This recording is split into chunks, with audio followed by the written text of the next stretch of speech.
స్త్రీల జాగ్రత్త, నువ్వు ఎంత కష్టమైనా సరే నీ కుటుంబ విషయాలు, నీ కుటుంబంలో జరుగుతున్న విషయాలు గడప దాటి బయటికి రావడానికి వీల్లేదు. అలా అని చెప్పి దేవుని సేవకులకి చెప్పుకోవద్దా?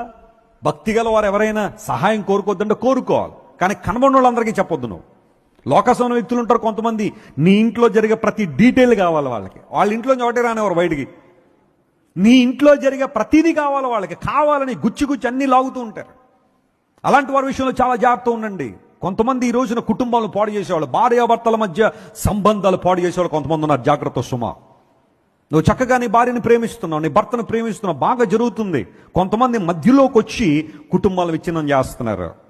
ఈ విషయంలో నీ జ్ఞానం ఉండాలా. ఒక వ్యక్తితో మాట్లాడుతున్నప్పుడు ఆ వ్యక్తి ఆత్మ సంబంధమైన వ్యక్తే కాదా, ప్రార్థనాపరుడా కాదా, ప్రార్థనాపరురాలా కాదా, ఆత్మ వివేచన కలిగి ఉండడం చాలా ప్రాముఖ్యంగానే నీ కుటుంబ గుట్టంతా కూడా లేనిపోయిన వారికి చెప్పడం ద్వారా రేపొద్దున నీ బిడ్డలు తలెత్తుకోలేరు, నువ్వు కూడా తలెత్తుకోలేని పరిస్థితుల్లోనే ఉంటావు. నీ జ్ఞానం అవసరం.